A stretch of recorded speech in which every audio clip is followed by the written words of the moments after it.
This is Women in Music with Gfire podcast, episode number 40 with singer-songwriter Mica Millar.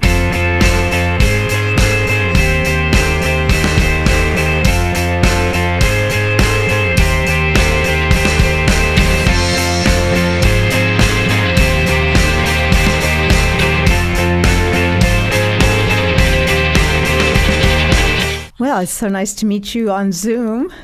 You too. Thank you very much for having me on. Oh, yeah. Well, your publicist sent me the video for Preacher Man. Oh. And I thought, this is really cool. I like this. Thank you. First, of course, at first I thought you were black. I'm sure you get that all the time. Indeed. But you're a white chick from Manchester, right? Yes, I am. Is that where you're at now? I am in Manchester, yeah. Born and bred Mancunian. Oh, wow. Cool. I think I've only been to the airport there. Oh, wow. So have you been to London, though? Oh, yeah. I've been to London probably 5-6 times. I did some recording there. I did some vocal studies in Canterbury. Cool. So I've been to England quite a bit, actually. Great. Where are you? Where am I speaking to you from? Austin, Texas, right Okay. down in southern United States. Amazing. Yeah. This is my second US podcast of the week, actually. So that's great. Oh. Well, I'm going to go down my list of podcast questions, and then we'll play the songs from your upcoming album, which is called Heaven Knows. Heaven Knows, and that'll be released next month, and so everybody will be just excited to hear all the stuff. How many songs are on the album? So it's 14 tracks in total on the album. Yeah, quite a feat. That is quite a feat. And so you wrote all of them? I did, yeah. I wrote, arranged and produced them all myself, yeah. That's pretty impressive. So it definitely has that soul feel, that sort of Motown 60s influence. Is that correct? For sure, absolutely. I mean, soul's always been, a huge passion of mine from being a kid.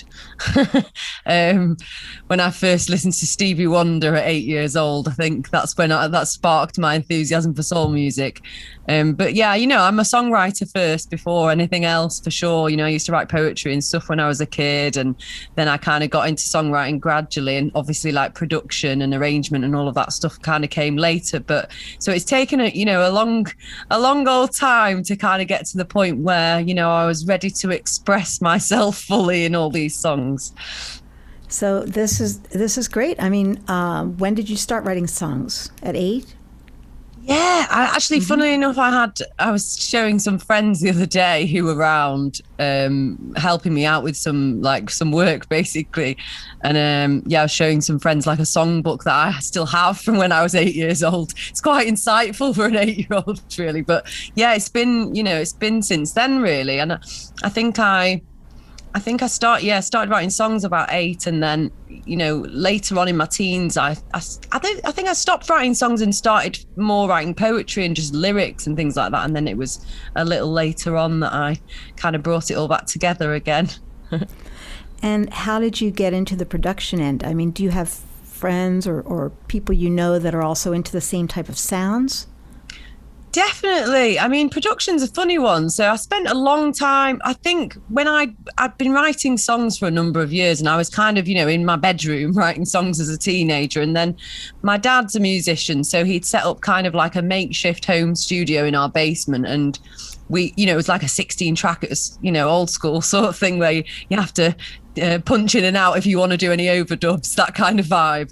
And so I was using that for a long period of time, and I remember getting to a point where I thought, I really want to create something that's like a finished piece of music, and I can't really do it this way. It's, and I'd gotten quite frustrated, I think, with music generally at that point, and I ended up working as part of I got basically some guys that one of the guys that I went to school with, they'd had this band that they were in, and then their singer had left, and they asked me if I would come and join, and so we ended up working together, and that was like a production kind of outfit, I suppose.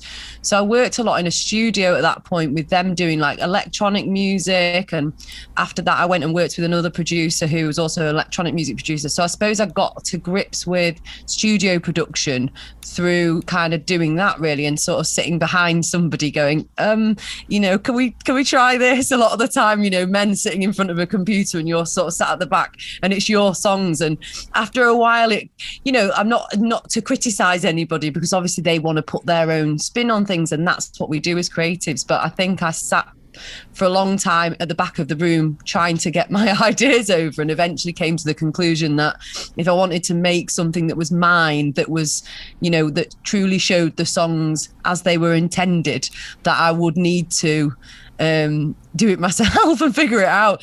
And I had started recording vocals and like using Logic and things like that, you know. And then a friend of mine, I'd shown him a few things, and he was a music producer as well. And, you know, he said to me, all you need is a MIDI cable. And, you know, and that was really all I needed, to be honest with you. And then I was able to kind of like demo up sounds, because I play piano as well. So I was able to kind of do that. And then once I'd taken everything to that point, it was like, well, now this needs, you know, musicians to interpret these parts. And so that was really the beginning of the journey of the album, I suppose. And so how long has it taken you to come up with the 14 songs? How long was the writing and recording process? Well, it was a long old time, actually. I mean, in terms of writing, there's a couple of songs on the record that I wrote a number of years ago, you know, like one of them is probably about 8 years old or something like that, one that's kind of stood out over the years, and I sort of decided I wanted to go back to it and make sure that was on the album, for example. A lot of them were written over a period of time. I kind of go into these sort of zones when I'm writing. So I spend, you know, like a month in this room, sort of, you know, just writing ideas. And a lot of the record was done in a particular chunk of time. So writing probably, you know, the main bulk of songs probably around about 6 months, something like that, to a year, and then the recording process was a lot longer. I'd originally intended for that to sort of take about a year, but we of course had lockdown, so that kind of had an impact. I had a spinal injury in January 2020, so I was out of action for, you know, like 9 months, which really interrupted that process. So yeah, it's probably taken about, with that sort of 9 month gap, probably around about 3 years overall in terms of recording, from the initial recording sessions that we did. I did with some session musicians in Devon in the UK first of all, and then obviously after that it moved to remote recording basically, and so that was done between myself and people over in the US and people in the UK, and you know it took a long old time to kind of bring it all together really. So it's been a work long in the making. So you'll probably be relieved when it comes out. Absolutely, yeah. I'm looking forward to it. Yeah. And so let's talk about the first song, which is the one that Tom sent me, which is Preacher Man. So can you talk about that one? Yeah. So that song actually it's funny because that was one of the last songs that I wrote for the album, which ended up coming out first. And I'd completed most of the record. You know, we'd done the recording session. I'd done these sort of remote recording sessions as well to do overdubs and things like that. And then I'd you know, sometimes you get distracted from what you're working on, don't you? And there'd been a lot of editing and a lot of producing and not much writing. And, you know, writing for me is very much about sort of processing my own emotions and thoughts. And, you know, when you have periods of time where you have to be really sort of dedicated to trying to finish something, you know, writing feels like you're being a bit naughty, doesn't it? You know, you think, well, I'm not really meant to be doing that. I need to be finishing the songs I've already, you know, committed to. So Preacher Man was a bit of me going off piste basically at that time. But I'm glad I did. And yeah, I suppose I was thinking about, when I wrote it, I was thinking about sort of these spiritual encounters that you have as you go through life. And some of the messages in sort of spiritual texts and sermons and various things. And I suppose I was also thinking about sort of the album as well, because it had taken me a lot to decide to kind of commit to investing, a significant amount of time and money in creating a big project like that, and it was a real leap of faith for me. And so it's about taking a leap of faith. And I think, a lot I was reflecting on sort of the world as well, and capitalism, and how challenging it is a time for pursuing things that you love and enjoy creatively, and how difficult that is. And, how we're often so caught up in this 9-to-5 rat race mentality. And we've kind of, I think, as a species, lost sight of that sort of the spiritual nature of life, and the magic of life. And so I think it was really all of those ideas coming together. And the idea of the preacher man was, kind of trying to personify those spiritual encounters in something, palatable that was relatable, basically. So at this point, I'll say, let's play Preacher Man for our listeners.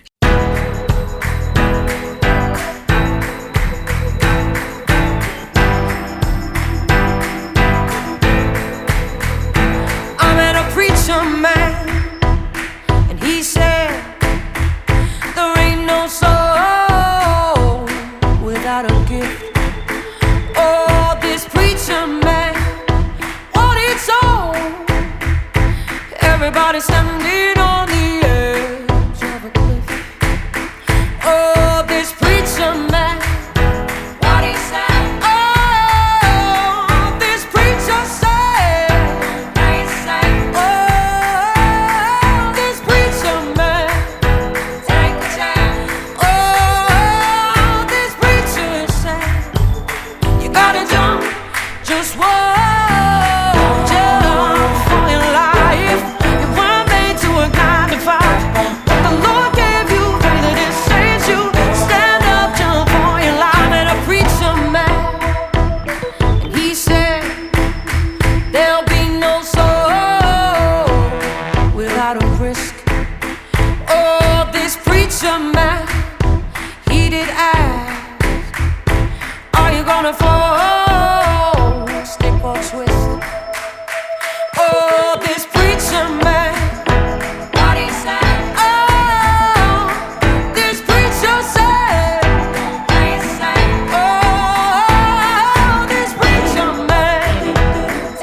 Wow, okay, yeah, that's really soulful. And again, before I saw your picture, I was sure you were some black chick from like Houston or something.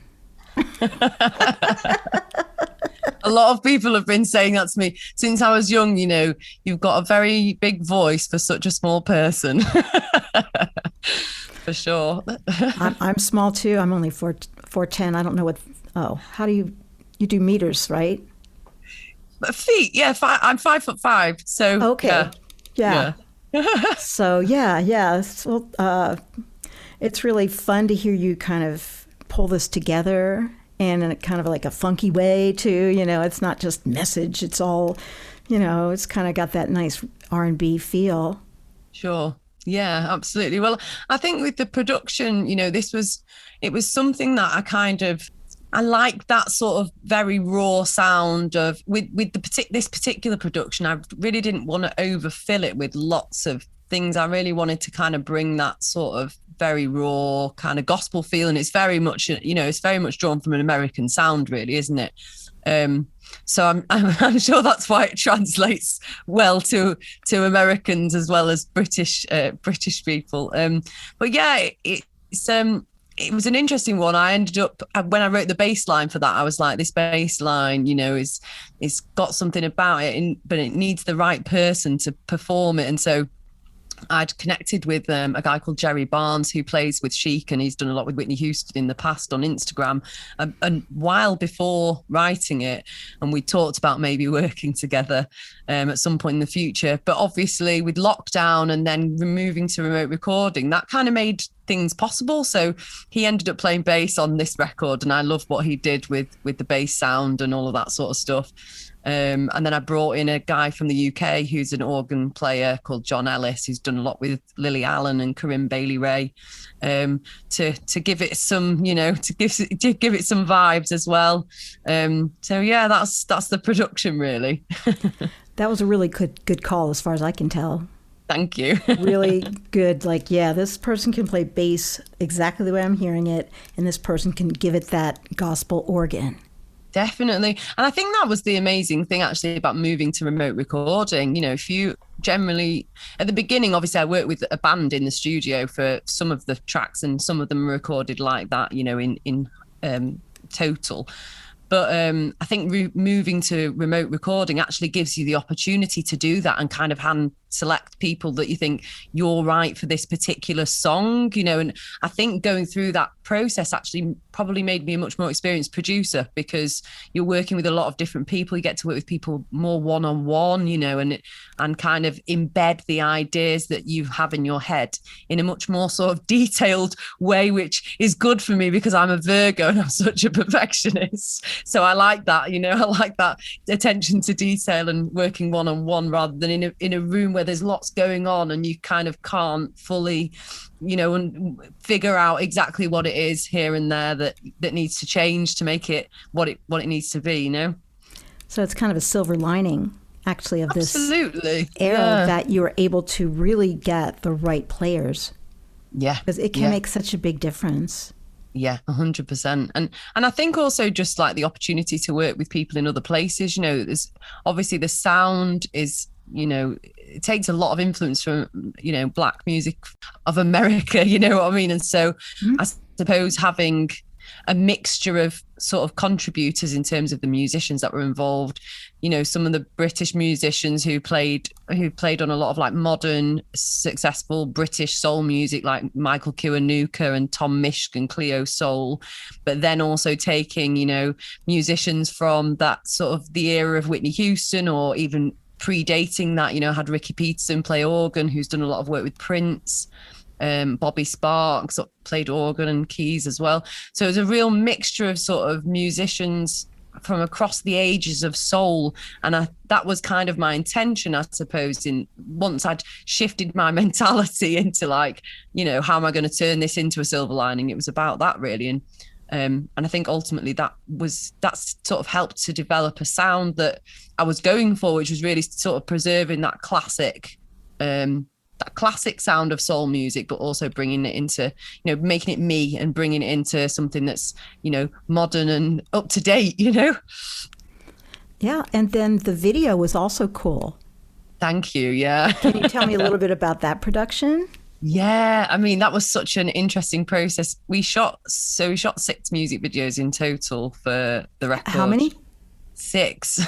Oh, okay. I've just seen the one for Preacher Man. So yeah, there's a couple more as well, but there's some more additional ones coming as well.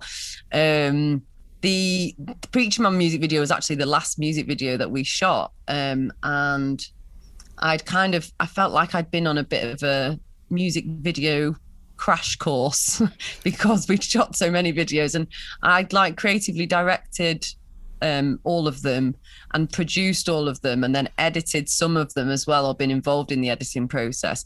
And so when we got to this final video, I was like, maybe I can direct this one.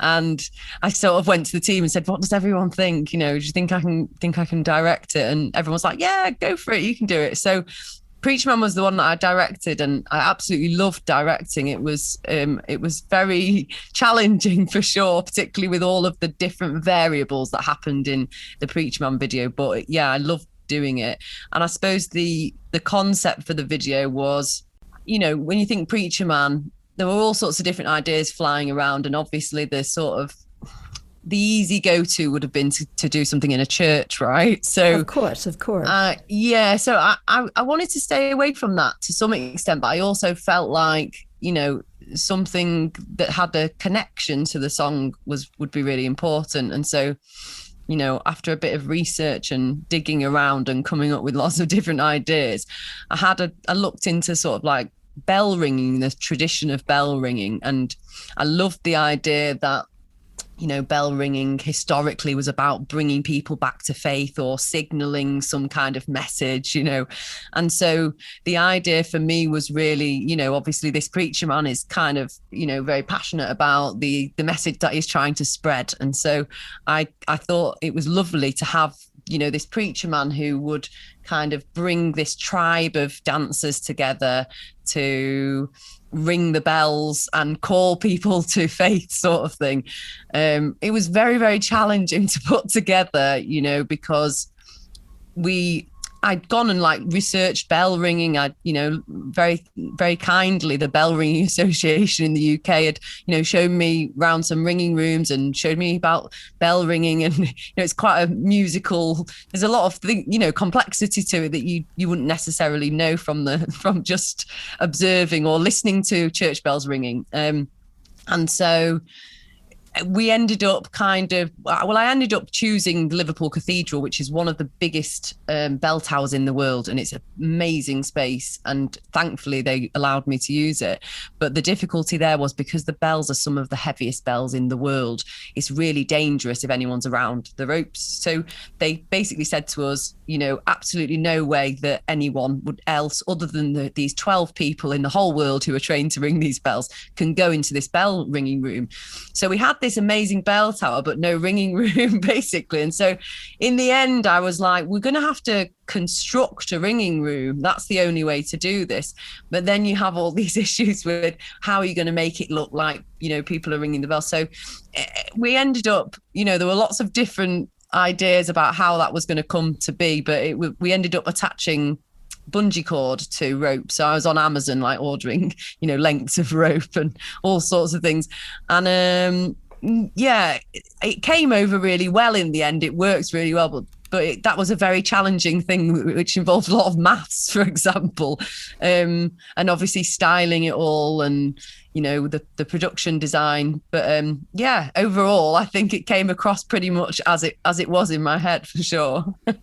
And again, people don't realize what detail goes into it. They're just like, hey, that's a cool video, great. And you're like, but that took months, and we did all this stuff, and we had to consider bell ringing and locations. What other location did you use other than Liverpool Cathedral? We used Liverpool Cathedral Bell Tower, and then we used a studio. So we set up the ringing room in a studio location, which is where we rigged all of the ropes and had the dancers perform there. It was only those two locations. But I think when we were rigging the ropes, or when I'd come up with this idea, I think all the crew were just like, what are you thinking? This is a lot. But once you saw it on video, it to me it all came together, and it was worth all the effort. I think, as a creative director, you have to say, hey, that's cool, you don't understand. I have a vision. Just do this. Absolutely. Yeah. We just have to make it work somehow. We just have to make it work. Everyone was on board, and the team were absolutely amazing. What's been really beautiful about doing all these videos is I've had, a whole host of creatives in across the Northwest who have, really gotten behind me as an independent artist and helped out on these video shoots. And that's just, it's such a beautiful thing when lots of creatives come together and bring all their ideas and their passion to a project like this. So I'm so super grateful to everyone who's kind of been involved in shooting all the videos as well.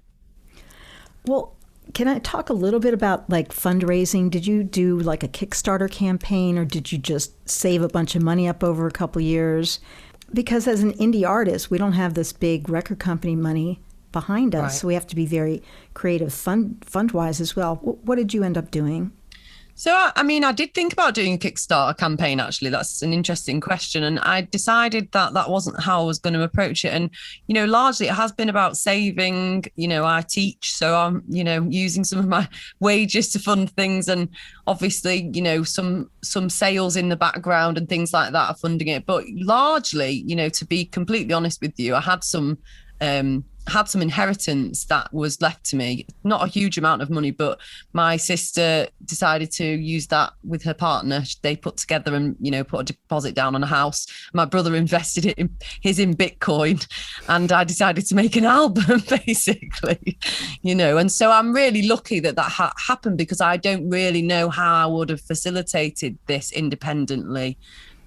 Without that, it's very, very challenging to, particularly if you want to make something that sounds really good, like sonically. Right. It costs money to record things, and it also costs money to employ really good musicians, and so you can't do it without any kind of budget. And obviously the marketing and the videos, much as lots of people helped out with the videos, production costs for music videos is, quite hefty. And yeah, now we're obviously like marketing the record and stuff, and I'm doing that all through my own independent label. The upside of that is that you maintain all of your royalties, of course, and don't have to hand over control to a major label. But it's definitely very challenging, and there's a budget to manage, and I've never managed a budget like that over such a long period of time and such a big project. So, it's definitely challenging. You mentioned teaching. What do you teach? I teach at a music university in Manchester called BIM. They have campuses across the country and also in Europe. And I teach performance is one of the things that I teach. And then I also teach it's basically the dissertation module for I've taught on the degree dissertation, but it's quite a hefty module.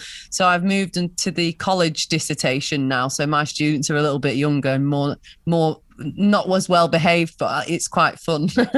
So yeah, I like passing on the knowledge of, to the younger generation of musicians, and they do like a music type project that they're interested in. So some of them are production students and they do a production project, or they might be singer-songwriters and they want to put some music together and put it out, and I guide them through that process basically.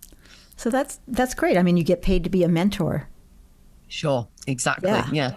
I mean, ideal. That's pretty ideal. I think that's great. Definitely. I always wonder how the finances happen, because every indie artist I've talked to, which is all I focus on, they've got their own story of how some of them are using Patreon. Yeah. They've got people that pay them a certain amount of money each month. Others have done the Kickstarters and Indiegogos, but they all talk about how hard it is. And well, that's the thing. You need to spend money to promote the Kickstarter, don't you? Which is right. Is the catch-22. You have to make a video and all this kind of stuff. So I'm curious for myself and for my listeners, how do we do this now? Yeah, absolutely. I think it's really tough, but I think it's achievable to do it yourself, but you have to be very on the ball with things and make sure that you're spending money in the right places and not wasting anything, basically.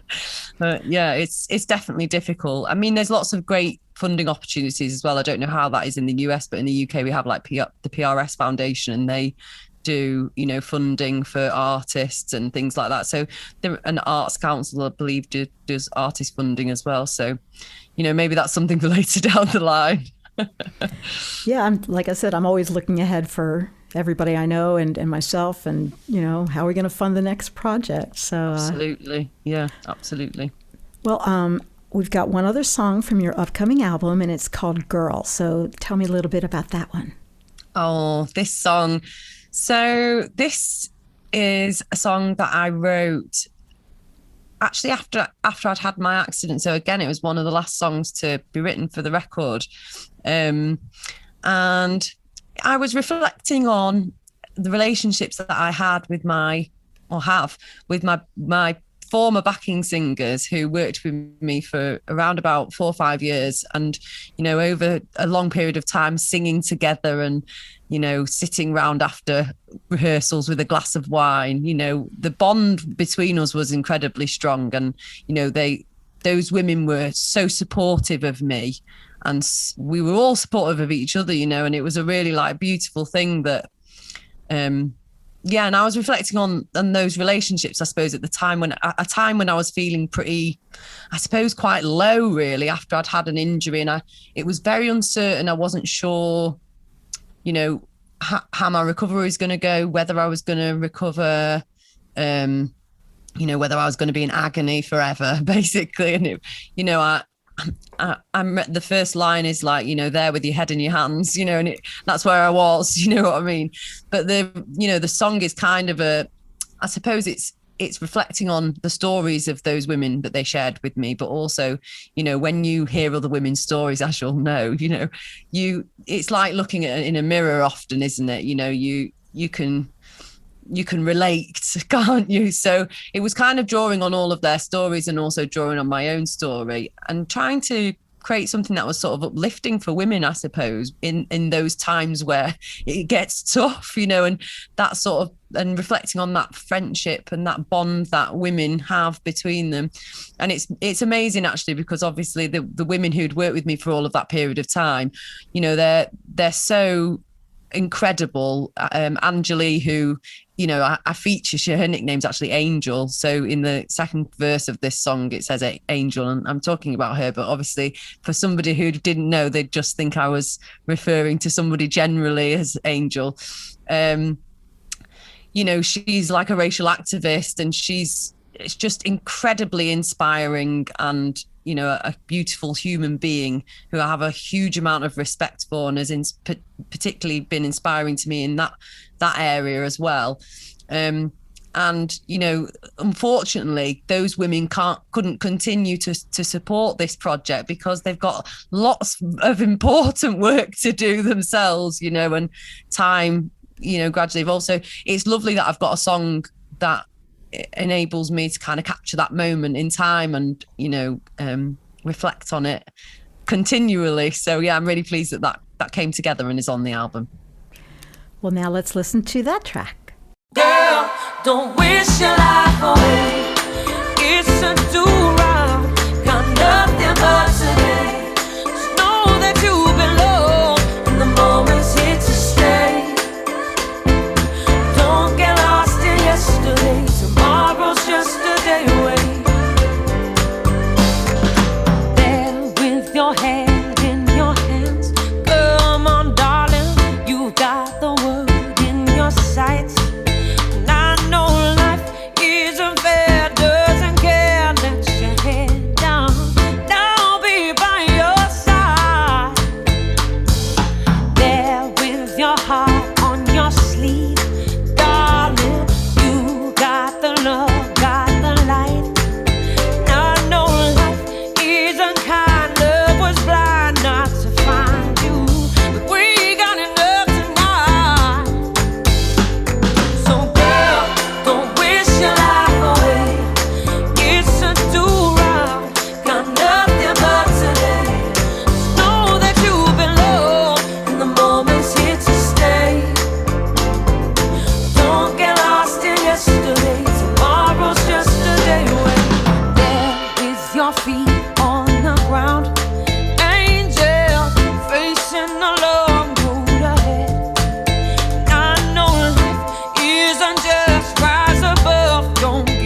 is here to stay.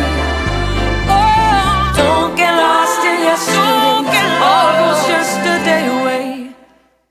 Oh, cool. So that one's a little bit more laid back than the Preacher Man. But did you use those women on the track as backup vocals? Indeed, yeah. Angeli and Ellie are both featured doing backing vocals alongside myself. I do a lot of the backing vocals for the record. I did a lot of the backing vocals myself, but I've got lots of other women also on that record, and those two who the song is primarily about are on the record as well. I mean, that's just so it came all the way back around, and you wrote the song, and then now they're singing on it. Now they're a part of it forever.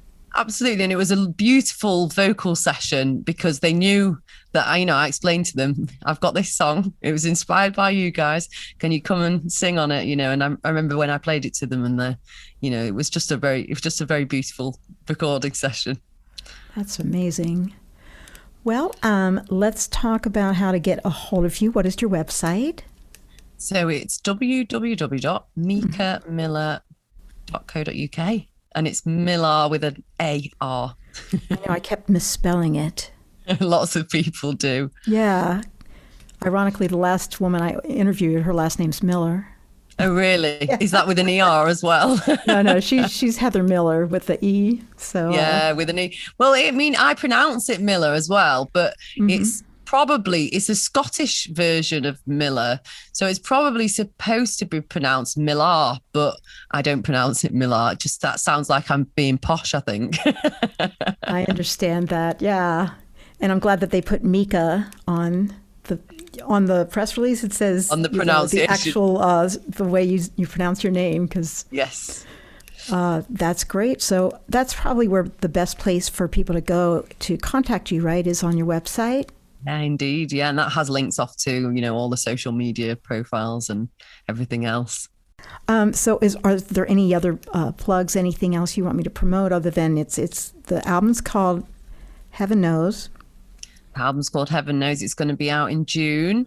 It'll be available on vinyl and CD, which can be ordered from my website. So that'll be the first time my music is on vinyl, which is exciting. That's really exciting. And we're doing some live shows in the UK, and hopefully, all being well, I'd love to be coming over to the US at some point, maybe in 2023. We'll see. We will see. Hit me up if you do.